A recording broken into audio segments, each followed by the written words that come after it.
Ini hanya spoiler, maka dari itu, gambar tidak akan sama dengan jalan ceritanya. Terima kasih atas kunjungan Anda, selamat mendengarkan radionya. 10 pilar cahaya bergerak sangat cepat sehingga Luo Feng dan 10 prajurit lainnya bahkan tidak mendapat kesempatan untuk menghindarinya. Mereka segera diselimuti seluruhnya. Sebuah suara bergema di sekitar Luo Feng dan 9 tentara lainnya. Ini adalah lantai 2 menara Wuqi, katanya. Kalian semua akan dipindahkan ke dunia mini, dan kalian akan diserang di sana. Yang perlu kalian lakukan hanyalah bertahan dari semua serangan di dunia kecil itu. Kelompok prajurit sebelumnya telah beristirahat untuk waktu yang lama, jadi mereka tubuh dewa telah pulih. Adapun kelompok tentara yang baru saja tiba, pulihkan tubuh dewa Anda secepat mungkin. Anda akan diangkut secara berurutan. Mereka yang bersembunyi di pesawat luar angkasa untuk menghindari pertarungan akan dimusnahkan. Petik 2. Dan kemudian, diikuti oleh getaran dalam ruang dan waktu, remaja berbaju zirah merah tua dan 4 tentara lainnya dengan cepat dipindahkan ke tempat terpencil di tanah merah. Para prajurit tercerai-berai, dan mereka semua terperangkap dalam dunia mini yang berdiameter sekitar 100 juta kaki persegi. Kita perlu memulihkan tubuh ketuhanan kita sesegera mungkin. Cepat. Pulih. Luo Feng dan 4 lainnya sedang melihat sekeliling, santai. Mereka dengan cepat menggunakan barang berharga yang mereka bawa untuk memulihkan tubuh dewa mereka. Butuh waktu agar barang-barang berharga itu berpengaruh. Mereka telah dipindahkan ke sini segera setelah menyelesaikan pertempuran di lantai pertama. Mereka tidak bisa tinggal di lantai pertama. Untungnya, Menara Wuqi dirancang dengan pemikiran ini, sehingga mereka memiliki cukup waktu untuk menggunakan barang berharga yang mereka miliki untuk memulihkan tubuh dewa mereka. Remaja berbaju zirah merah tua itu melihat sekeliling. Dia berada di dunia kecil dengan diameter 100 juta kilometer. Hong, panjang. Gambar ukiran kuno raksasa dengan diameter 100 juta kilometer muncul di langit dengan ukiran berbagai warna. Bersama-sama, mereka membentuk gambar ukiran tepat di atas tanah. Cahaya ditembakkan dari gambar ukiran kuno, diikuti oleh suara gemuruh. Peng, peng, peng. Cahaya menyerang sembarangan. Remaja berbaju zirah merah tua itu memegang pedang perak dan menggunakannya untuk menahan cahaya yang ditembakkan ke arahnya, tetapi gelombang kejut yang diserap oleh pedang itu menghempaskannya, dan dia berguling di langit. Sinar cahaya yang tak terhitung jatuh dari gambar ukiran kuno. Banyak yang ditembakkan ke arahnya bahkan saat dia berguling. Terlalu kuat. Setiap pancaran cahaya sama kuatnya dengan serangan dari dewa sejati. Aku butuh barang berharga tipe mesin. Remaja berbaju zirah gelap itu ketakutan, dan ukiran melingkar muncul di bawah kakinya. Ukiran perak melingkari kakinya dan meluas ke seluruh tubuhnya.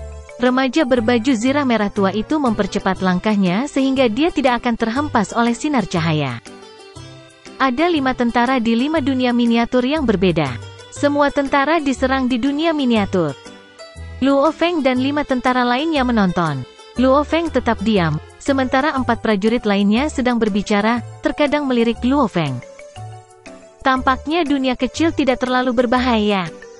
Ini jauh lebih baik daripada lantai pertama Menara Wuqi. Lantai pertama membutuhkan prajurit untuk bertarung satu sama lain, jadi setidaknya setengah dari mereka mati. Sebaliknya, para prajurit diharuskan bertarung di dunia miniatur di tingkat kedua. Mungkin sebagian besar dari mereka bisa hidup. Luo Feng menatap 5 dunia kecil di kejauhan. Memang, gambar ukiran kuno terus menyerang di 5 dunia kecil itu, namun serangan itu hanya sekuat dewa sejati biasa. Dengan barang berharga tipe mesin, kelima tentara itu tidak bisa dengan mudah melawan mereka. Mungkinkah lantai 2 lebih mudah karena terlalu banyak yang mati di lantai 1? Luo Feng bertanya-tanya. Segera, Luo Feng menyadari bahwa dia salah. Ini memang segelintir, tapi tidak terlalu sulit untuk bertahan dari ini. Saat kelima prajurit di dunia kecil itu mulai merasa rileks, menahan serangan, bumi tiba-tiba mulai bergetar. Hong, panjang, panjang. Dasar dari 5 dunia kecil mulai bergetar. Cairan merah tua keluar dari retakan. Cairan yang membara memaksa kelima tentara itu terbang, tidak berani mendarat. Hua, hua, hua. Cairan yang membara terus berkumpul. Setelah beberapa saat, mereka membentuk raksasa merah tua yang menjulang tinggi. Saat cairan mulai menggumpal di permukaannya, ia berubah dari raksasa cair menjadi raksasa batu. Cairan panas masih mengalir di sekujur tubuhnya. Ho! Kelima raksasa merah tua itu mendongak. Cairan merah terus menyembur dari retakan, tersedot ke dalam tubuh raksasa merah gelap. Hong! Panjang! Panjang! Langit dari 5 dunia miniatur itu terus menyerang di bawah, dan banyak berkas cahaya menerpa raksasa merah gelap itu.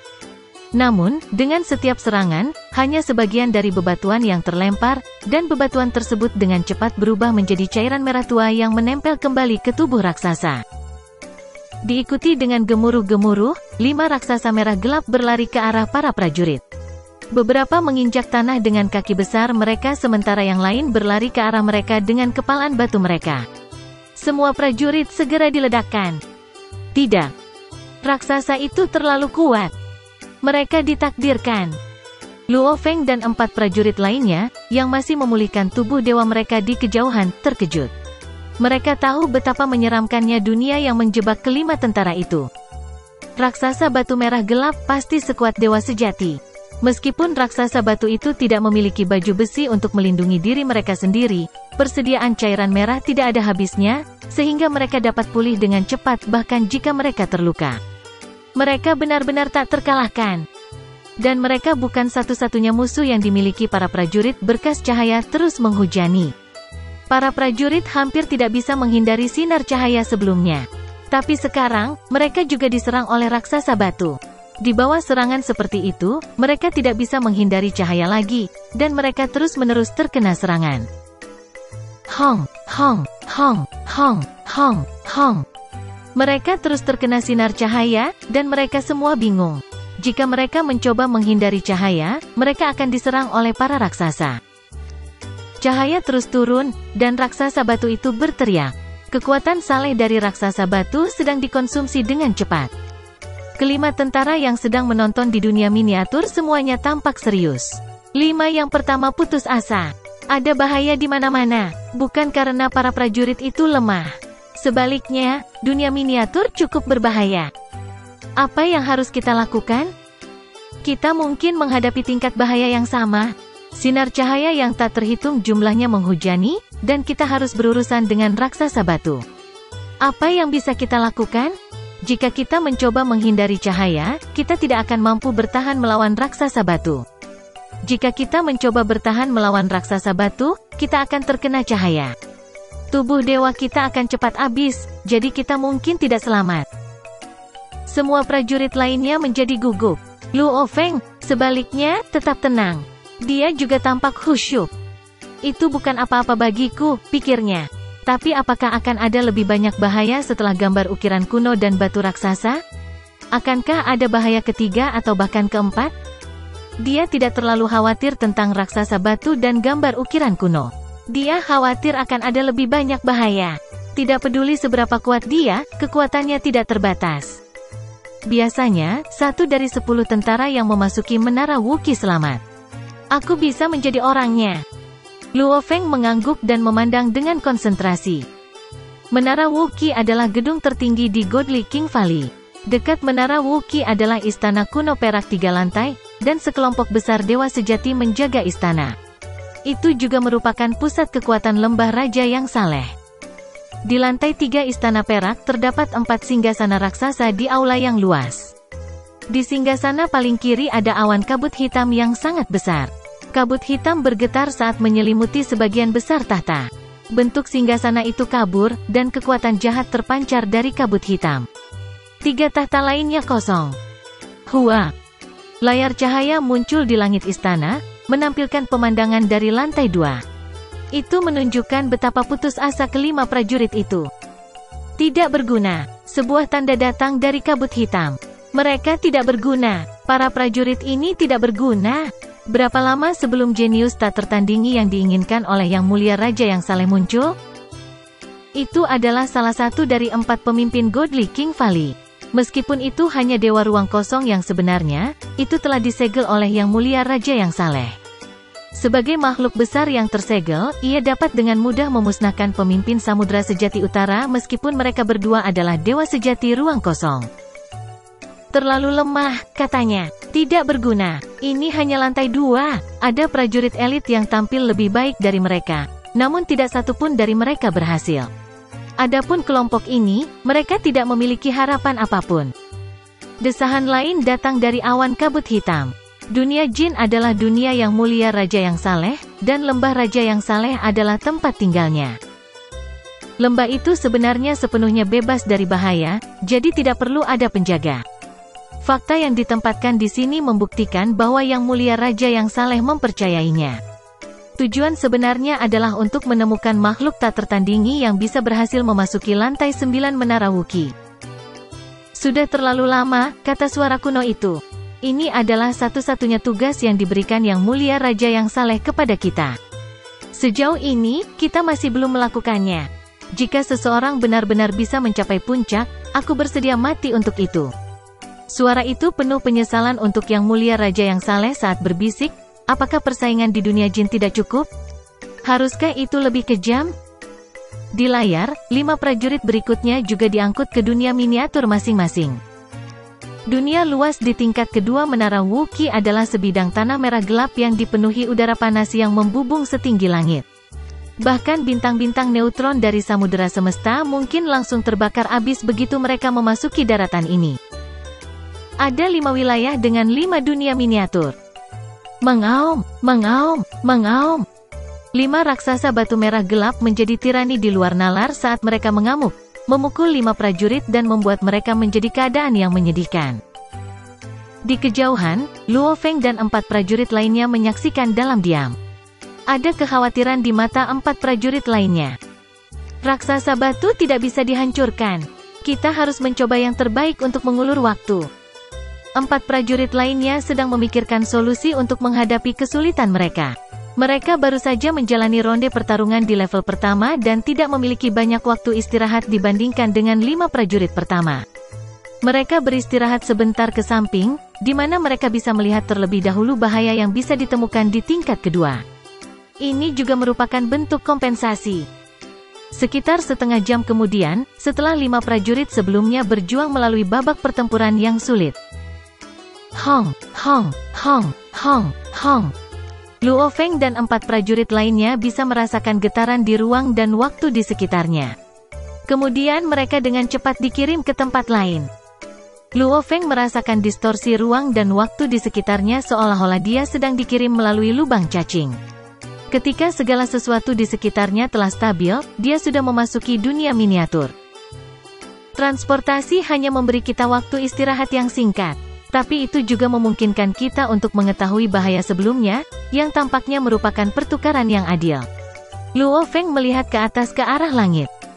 Di atas langit, di tengah-tengah lapisan awan gelap, diagram kuno ukiran rahasia yang sangat besar muncul. Diagram ukiran rahasia itu indah melampaui kata-kata, begitu misterius sehingga tak terduga, dan itu menyelimuti seluruh dunia miniatur tempat Luo Feng berada. Peng, peng, peng, peng, peng, peng.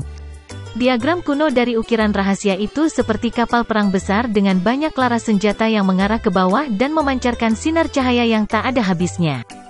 Setiap sinar sebanding dengan serangan dari dewa sejati. Untungnya, ini hanyalah ujian untuk mengasah dan melatih keterampilan, karena itulah sinar itu tersebar ke seluruh wilayah. Serangan gabungan dari miliaran sinar akan sangat kuat, bahkan dewa sejati yang abadi tidak akan berani melakukan perlawanan. Dari sini, dapat dilihat betapa luar biasanya Menara Wuki ini, yang ditinggalkan oleh Yang Mulia Raja yang Saleh. Luo Feng melihat ke langit.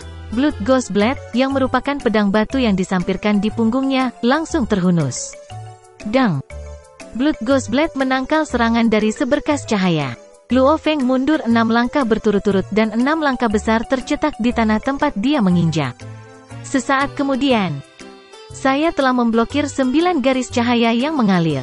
Semuanya memiliki warna berbeda tetapi memiliki kekuatan yang sama. Dalam benaknya, Luo Feng sampai pada penilaian yang akurat. Dia melihat sekilas pada diagram kuno ukiran rahasia, terkekeh pada dirinya sendiri, dan kemudian melihat ke tanah luas di bawahnya. Kalian para raksasa batu, cepatlah dan segera muncul. Jika tidak, aku harus menggunakan sedikit kekuatan ketuhananku hanya untuk berurusan dengan diagram ukiran rahasia kuno ini. Luo Feng membuat gerakan mental niat. Dewa Cakar Emas. Hong.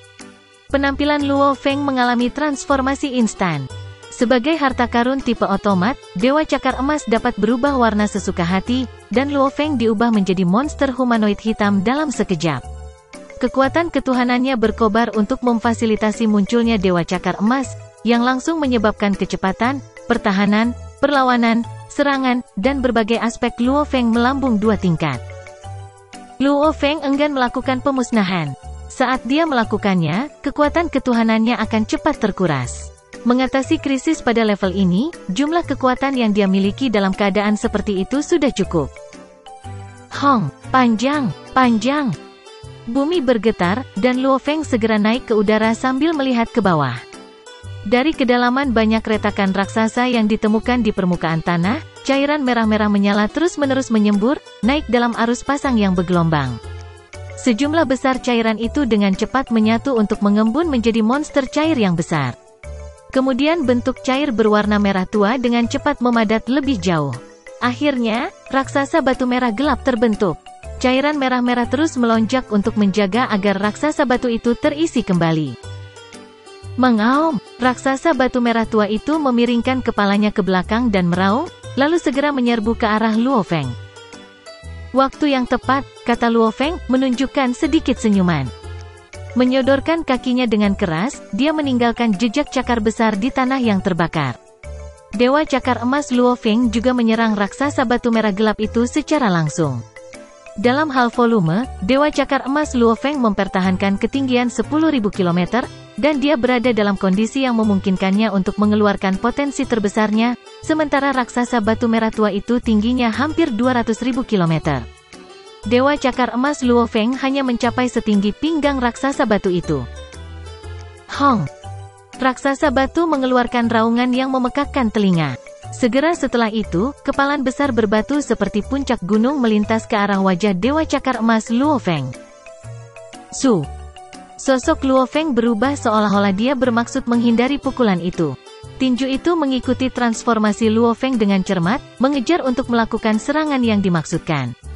Pukulan ini terasa seolah-olah bisa menyelimuti segala sesuatu antara langit dan bumi, menyangkal kemungkinan Luo Feng untuk melarikan diri.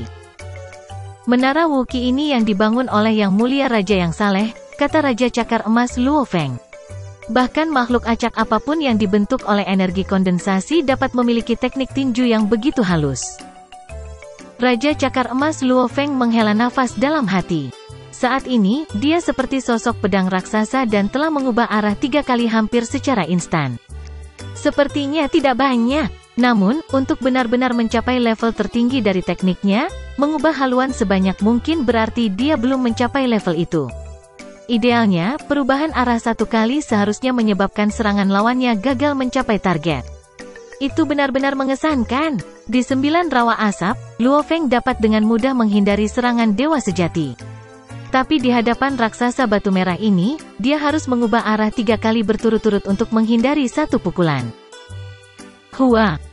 Saat dia menghindar, cakar tajam Dewa Cakar Emas Luo Feng dengan sengaja menyentuh lengan raksasa batu itu, menyebabkan bentuk besar raksasa batu itu bergoyang dengan cara yang tidak stabil.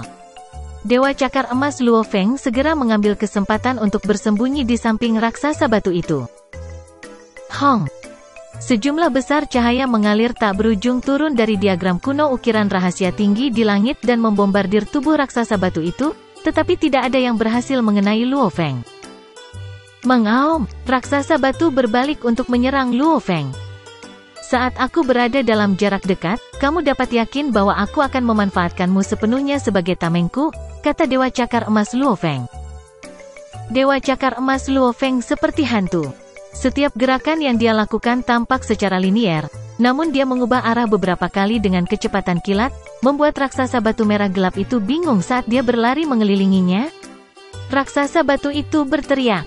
Kadang-kadang itu akan berbalik secara tiba-tiba, di lain waktu, itu tanpa berpikir akan mengayunkan tinjunya ke segala arah. Bahkan ada kalanya tinjunya berubah kembali menjadi cairan merah-merah untuk mencoba menyelubungi dan menahan Luo Feng.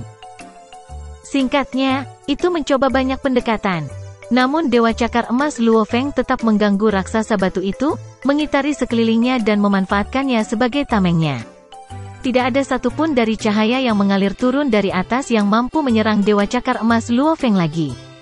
Dia lebih suka bertukar pukulan sesekali dengan raksasa batu daripada dibombardir sekalipun oleh lampu yang mengalir itu. Dari bagaimana aku melihatnya, raksasa batu itu tidak ada masalah sama sekali. Sebaliknya, itu sangat membantu. Dengan itu, aku bisa menganggap diriku ditutupi oleh perisai besar. Dengan menggunakan perisai ini, aku bisa dengan mudah bersembunyi dari serangan dari semua cahaya yang mengalir itu. Luo Feng mengeksekusi teknik tubuhnya yang mengerikan itu sesuka hatinya, menghindar ketika dia bisa dan meminjam kekuatan ketika dia harus. Tidak mungkin dia bisa dihentikan atau diblokir. Dia tidak akan pernah memaksakan pertarungan melawan raksasa batu karena dia sangat sadar bahwa raksasa batu akan pulih dengan cepat bahkan jika terluka dalam pertempuran. Itu adalah bentuk kehidupan yang abadi dalam segala hal. Jika dia bersikeras untuk melawannya dengan sembrono, dia hanya akan mempercepat konsumsi kekuatan dewanya. Selain itu, saat ini, dia tidak sedang melakukan pemusnahan. Dia terjebak dengan menghindari sebagai strategi utamanya. Melawan cahaya yang turun dari atas, dia memiliki raksasa batu sebagai tamengnya. Dan kekuatan Saleh Luo Feng sedang dikonsumsi pada tingkat yang sangat lambat. Lembah Raja yang Saleh. Di dalam istana abu-abu perak di samping menara Wuki, di tingkat ketiga. Di dalam aula, layar yang ditangguhkan menampilkan adegan pertempuran internal dalam 10 dunia miniatur utama. Keadaan saat ini dari ke-10 prajurit ditunjukkan dengan sangat jelas. Di dalam aula, ada 4 singgasana. Yang paling kiri diselimuti awan kabut hitam raksasa. Tiba-tiba, singgasana itu mulai bergetar. Dari dalam kabut hitam, sebuah suara berbicara. Teknik tubuh. Hua. Adegan yang diperbesar dari dunia miniatur saat ini langsung menyusut sementara pemandangan dunia miniatur lain bertambah besar hingga menempati hampir 90% layar. Di dalam pemandangan dunia miniatur itu, makhluk yang terlibat dalam pertempuran dengan raksasa batu merah gelap tidak lain adalah Luo Feng. Teknik tubuh ini, begitu. Komandan kabut hitam tampaknya sangat terkejut. Sebagai salah satu dari 4 komandan utama Lembah Raja yang Saleh, dia telah mengawasi generasi pilihan Menara Wuki dan telah melihat prajurit elit yang tak terhitung jumlahnya. Tapi ini benar-benar pertama kalinya ia menyaksikan sesuatu seperti ini, tampilan teknik tubuh yang begitu menakutkan. Namun, ini hanya hebat dalam hal teknik tubuh, itu tidak mewakili semua aspek lain sebagai sama-sama tangguh. Kemampuan untuk mencapai level seperti itu mungkin tidak menyeratkan bahwa prajurit ini sama-sama unggul dalam aspek lain, tetapi dia pasti telah melampaui banyak prajurit elit. Prajurit seperti itu, bagaimana mungkin tidak satu pun dari 4 jenderal lainnya menyebutkan sepatah kata pun tentang dia kepadaku sama sekali? Dia jelas merupakan benih yang penting. Benih paling penting yang dibutuhkan Yang Mulia Raja yang Saleh. Namun, daftar nama yang diserahkan kepada saya tidak memuat nama prajurit ini. Komandan kabut hitam berseru kalimat terakhir ini dengan suara marah. Tujuannya untuk tinggal di Lembah Raja yang Saleh selama bertahun-tahun yang tak terhitung jumlahnya adalah untuk mencari satu karakter penting dan tak tertandingi yang dibutuhkan oleh Yang Mulia Raja yang Saleh. Prajurit Bima Sakti? Tentara Sungai Piton? Oh, jadi, dia baru saja bergabung dengan tentara. Pantas saja keempat jenderal tidak menyebut-nyebut tentang dia. Dia baru saja masuk tentara, namun dia ada di sini untuk menjalankan misi untuk menerima judul. Tampaknya dia memiliki keyakinan mutlak. Bima Sakti, suara Komandan Black Mist mengandung sedikit kegembiraan. Kalian bertiga, waktunya bangun dari tidur nyenyak kalian. Cepat. Suara gemuruhnya menembus seluruh istana abu-abu perak dan mencapai kedalaman yang sangat dalam di bawah tanah. Di sana, 3 komandan lainnya tertidur lelap. Para komandan Lembah Raja yang Saleh tidak memiliki banyak tanggung jawab, jadi keempat komandan biasanya akan menugaskan satu untuk memimpin situasi umum Lembah Raja yang Saleh dan juga untuk mengabaikan semua masalah umum dari seluruh sektor Raja yang Saleh. Ketika keadaan unik muncul, 3 komandan lainnya akan dipanggil. Hong.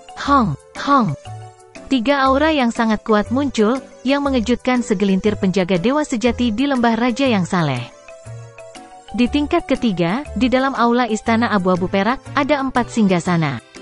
Yang paling kiri diselimuti kabut hitam.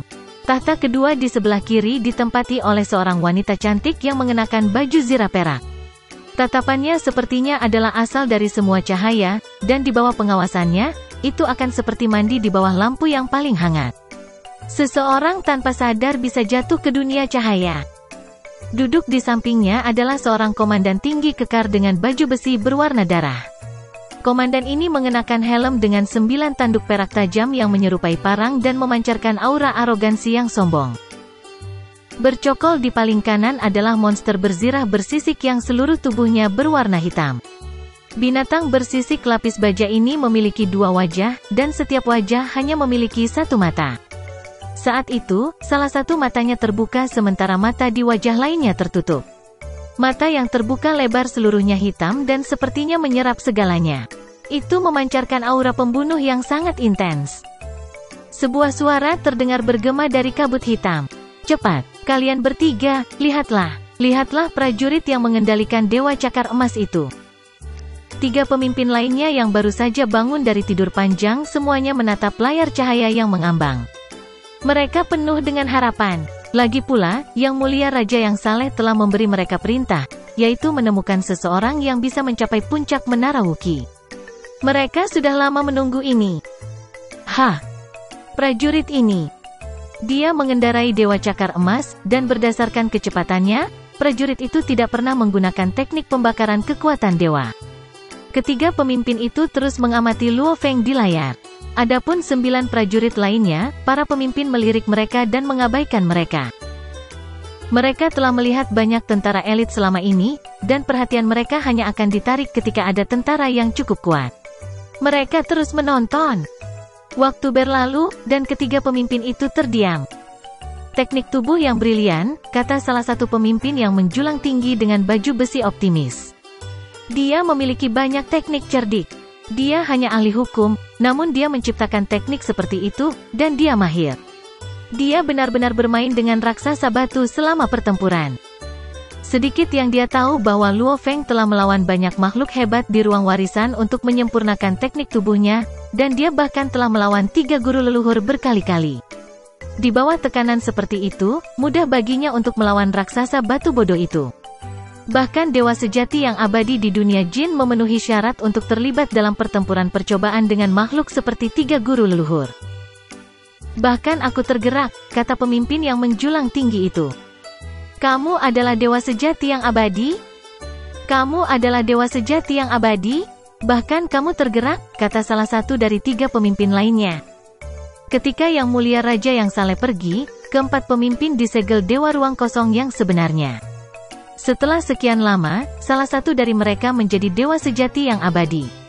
Namun, berdasarkan perintah Yang Mulia Raja yang saleh, keempat pemimpin memiliki tanggung jawab, sehingga mereka sama sekali tidak dapat meninggalkan dunia jin.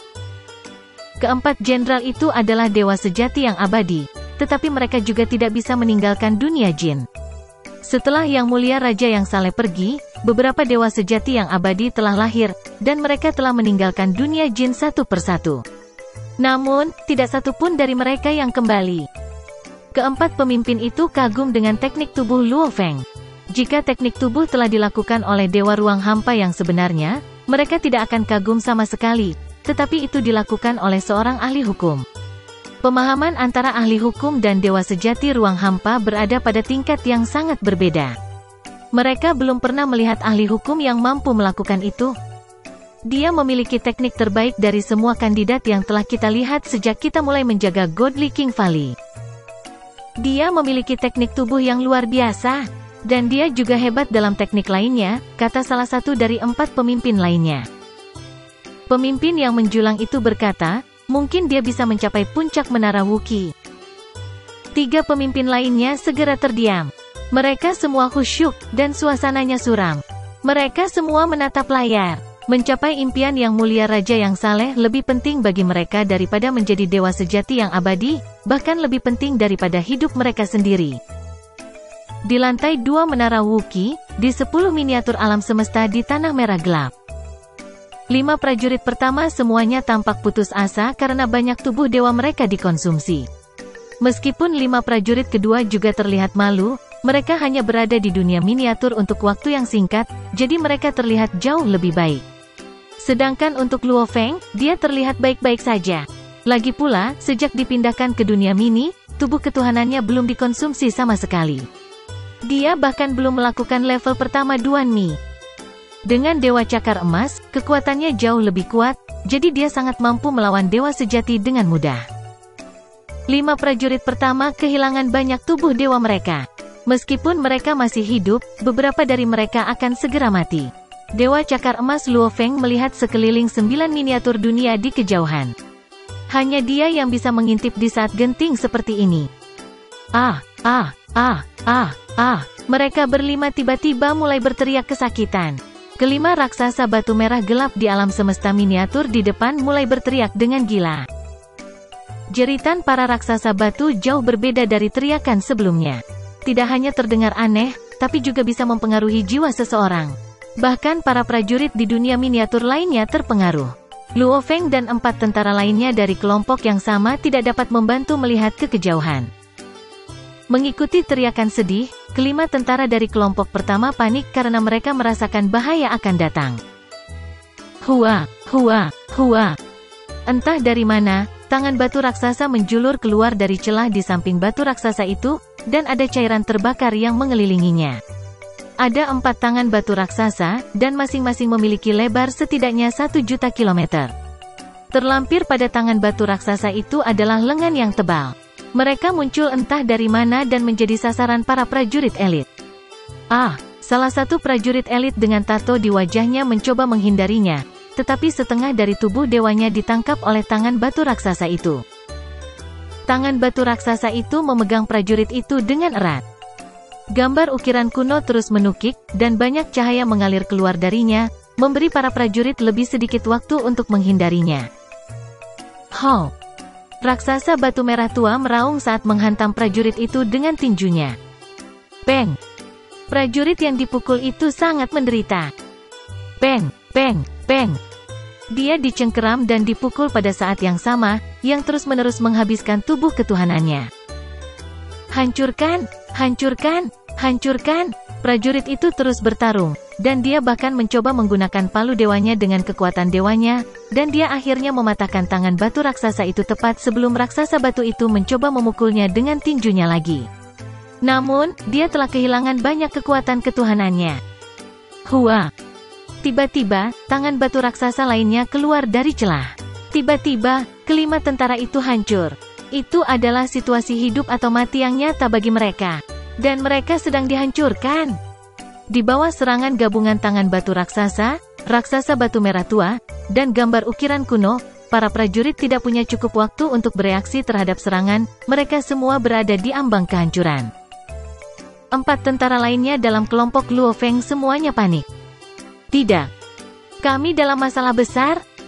Kelima prajurit itu menderita karena serangan gabungan, dan segera, kita akan menjadi mereka. Dewa Cakar Emas Luo Feng sedang merenung. Rupanya, 4 tangan batu raksasa muncul pada saat yang sama, dan mereka berada di sekitar raksasa merah tua itu. Selain itu, gambar ukirannya menurun. Luo Feng segera menyadari bahwa itu berbahaya. Keempat tangan batu raksasa itu saja bukanlah ancaman. Namun, begitu para prajurit ditangkap, raksasa batu itu akan dapat menghancurkan mereka sesuka mereka. Untungnya, hanya ada 4 tangan batu raksasa. Apa yang harus saya lakukan? Dia bertanya-tanya. Tanpa tanda apapun, keempat tangan batu raksasa itu muncul. Tanpa tanda apapun, apa yang harus saya lakukan terhadap mereka? Luo Feng gugup. Jika gambar ukiran kuno tidak menurun, dia pasti akan terbang lebih tinggi sehingga dia bisa menghindari tangan batu itu. Sebaliknya, gambar ukiran kuno menurun, memberi para prajurit semakin sedikit waktu untuk menghindari cahaya yang mengalir dan membuat mereka sulit untuk terbang ke langit. Mereka harus dijauhkan. Luo Feng menggelengkan kepalanya. Beberapa prajurit pasti akan mati. Mereka memang dalam situasi tanpa harapan. Dengan turunnya gambar ukiran kuno, semakin sulit bagi kelima prajurit untuk bertahan hidup. Garis-garis cahaya yang tak terhitung jumlahnya terus menerpa di bawah, dan gambar ukiran itu jatuh, mengenai para prajurit berulang kali. Kekuatan yang terkandung dalam setiap seberkas cahaya bisa menyaingi dewa sejati. Tangan besar, raksasa batu, dan gambar ukiran. Ruang terus menyempit, dan sulit untuk menghindari tangan batu itu. Tentara di kelompok pertama semuanya membakar kekuatan mereka dan berteriak, melakukan teknik terbaik yang mereka miliki untuk menghindari serangan itu. Mereka akan mencoba apa saja hanya untuk bertahan hidup lebih lama. Tidak. Seekor binatang aneh dengan 12 sayap tiba-tiba ditangkap oleh tangan batu itu. Raksasa batu merah tua itu mulai memukuli binatang aneh itu dengan 12 sayap. Dengan ratapan, binatang aneh dengan 12 sayap dimusnahkan, dan yang tersisa hanyalah baju besi dan barang berharga. Raksasa merah gelap mengangkat kepalanya dan meraung, bersemangat. Hua! Raksasa batu dan tangan batu semuanya berubah menjadi cairan merah tua dan menyelinap ke celah-celah di tanah.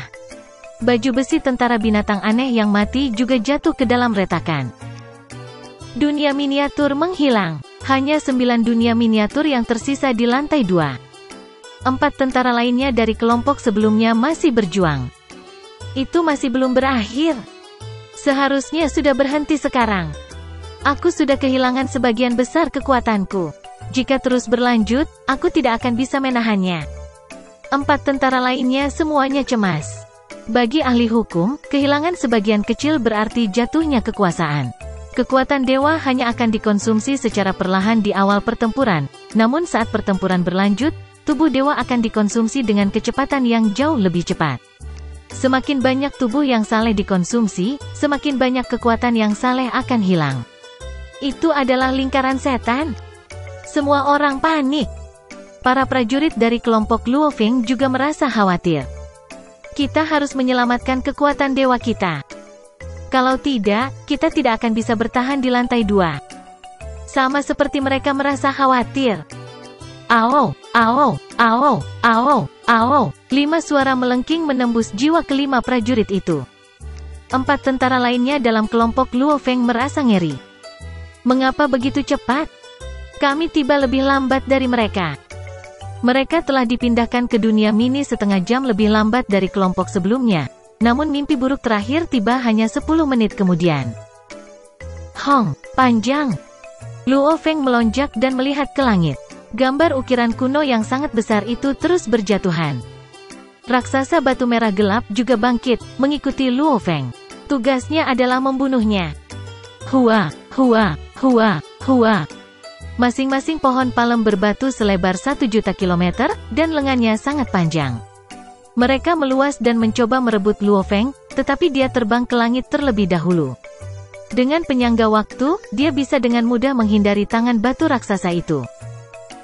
Di istana kuno itu, 4 pemimpin tersegel dari Godly King Valley, 1 dewa sejati yang abadi, dan 3 dewa sejati dari ruang hampa semua menatap layar, menantikan untuk melihat bagaimana kinerja Luo Feng di lantai 2 Menara Wuqi.